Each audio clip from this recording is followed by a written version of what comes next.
edition of the Beyond Limits podcast. I'm your host, Eli Shalita. And I'm your co-host, Greg Vaughn. And today, we want to give you 3 tips on how to stay laser focused. You know, Greg, we live in a fast-paced world, and staying on task, at one task, is difficult alone in itself. But it's even more challenging when you're surrounded by constant distractions in your own life. I mean, let's face it, distractions are at the tip of your finger, one click away. I even recently read a statistic in regards to social media, particularly on Facebook, Greg, that suggested that an adult checks their phone on average 12 to 15 times a day, spending minutes at a time. That alone is a distraction.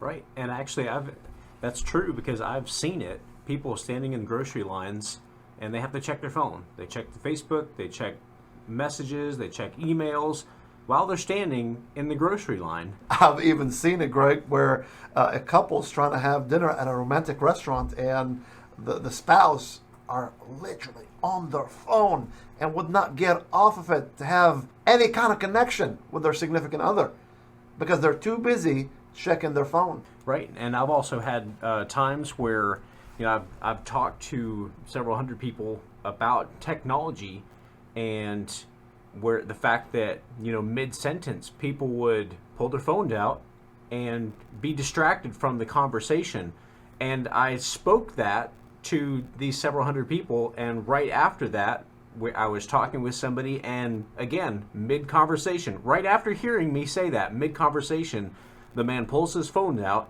and begins to search something or look something up or check Instagram or something of that nature. Just blows my mind, the focus, the lack of focus that people have. And people wonder why tasks stop getting completed and being goals literally being abandoned. I don't get it. And so that brings us to the main question, main argument of this podcast: how to stay motivated in the midst of all the distractions in your life. And so Greg and I today have come up with this podcast. We have come up with a solution, 3 tips on how to get laser focused. So the first real life application of what me and Greg are offering you today is, number 1, you need to start by gauging your mental focus. So why am I saying that? Well, because prior to you working on improving your mental focus, you got to first know where you're at. So what you need to do is you want to begin assessing and finding out, gauging your true mental focus. Where do you stand? Are you focused or are you not focused? For example, is it easy for you to stay alert, or do you find yourself daydreaming a lot? Another question, do you take short breaks, then get back to work, or do you lose track of your progress, your current progress, whether it be at the job, schoolwork?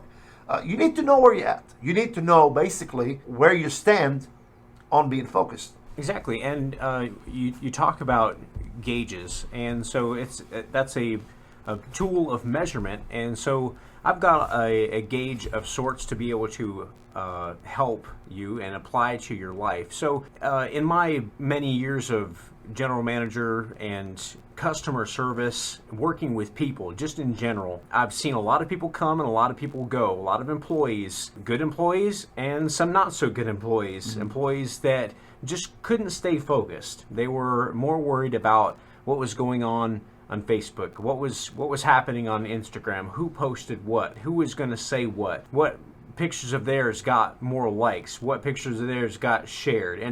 And so one of the tools I want to help you with, if you feel that that's a problem, here's a tip for you. So when next time you go to work, take your phone, turn it off, put it in your pocket, leave it in your car. Some businesses even would rather you leave it in your car just so that it's not a distraction. And count how many times that you would have reached in your pocket to check Facebook. Count how many times you would have had the desire to have to check on someone's post, or have to check your emails, or have to check your instant messaging. And when you get to the point to realize that, man, I would have checked my phone too many times, whether it be 5 or 10 or 15, some even more. People check their phones constantly, and statistics out there show that adults, kids alike, swipe, click, and tap their phone well over 2,000 times a day. And that's mind-boggling to think that we spend that much time on our phone, and it pulls away from our work. It pulls away from our relationships. It pulls away from our loved ones and our kids. So the next time you go to work, put your phone up. The next time you go on a date, put your phone in the back seat. Pay attention to your spouse. The next time you go to the park, put away your phone and worry about your kids. Play with them. Be involved in their life. And you'll realize, man, my focus really wasn't where it should have been. And if you claim that you perhaps don't spend time on social media that often, what about YouTube? I know, Greg, at least on my personal app, that you can track the amount of hours and time that you used YouTube to view a video or what have you during a day, during a month. They have analytics that tracks how much time you spend on that. So you might not be a social media buff, but maybe you spend more time watching videos or being entertained by specific apps. They have ways that will track you. But what we are saying is to start and assess yourself and see what are those distractions, what are those time wasters that you have in your life that is taking away your focus, your primary focus, the things that matter the most. And you've got to assess where you're at in order for you to know where you're going. And if your desire is to be more focused, then some of these things need to be eliminated. Those time wasters don't need to be in your life. Which brings us to point number 2, tip number 2, and that is to eliminate distraction. Now, realistically speaking, you're not able to eliminate 100% all of the distractions in your life, but you can conscientiously minimize many of them, most of them in your life. How does that happen? Well, you've got to make up your mind that there are some things that you are going to tune out. And not all of them are outside voices. Some things come from the inside. You could be exhausted. You could have worry or anxiety. You may have poor motivation and many other internal things that you might be going through. So you've got to find ways to eliminate those inside distractions, not just the outside distractions. You've got to eliminate the inside distractions. And when you are able to accomplish that successfully, then you're able to be more razor focused. Exactly. And a few strategies you might want to try to minimize or even eliminate such distractions are to make sure that you're rested before the prior task. Like before you go to work, make sure you've got a good night of sleep. Before you do anything that requires mental focus, make sure that you've got a good night rest and use positive thoughts and imagery to fight off that anxiety and worry.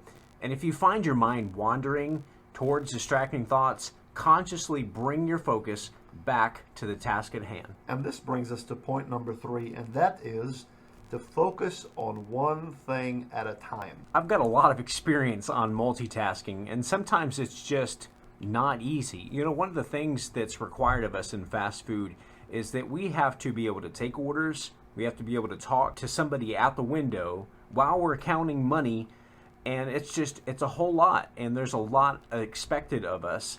And many times, people that have never even worked in fast food have this mentality that we have to do everything at the same time to try to get everything finished. And it comes to a screeching halt.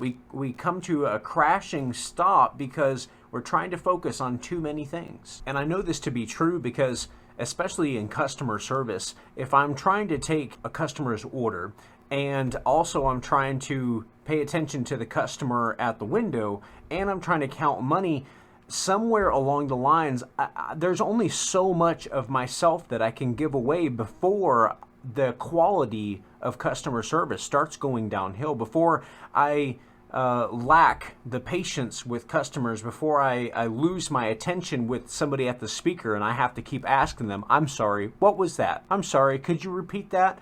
And so when in life, when we focus on too many things at one time, whether it be bills or kids or school or college, whatever it is, when we focus on too many things at one time, our quality of life starts to disintegrate and you begin to fall apart mentally, physically, spiritually.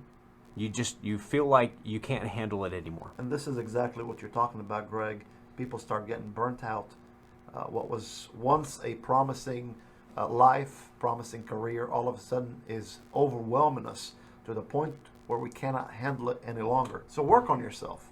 Get your focus back. Don't stay where you're at, but get back up, make an action plan, apply those 3 tips that we've given you today, and I'm telling you, I promise you, your life will be for the better. As we wrap up today's talks, we just want to say thank you for listening. And if you enjoyed this podcast, make sure you hit the like button. And if you desire to hear more about staying laser focused, please subscribe to the channel, and we'll see you in the next podcast.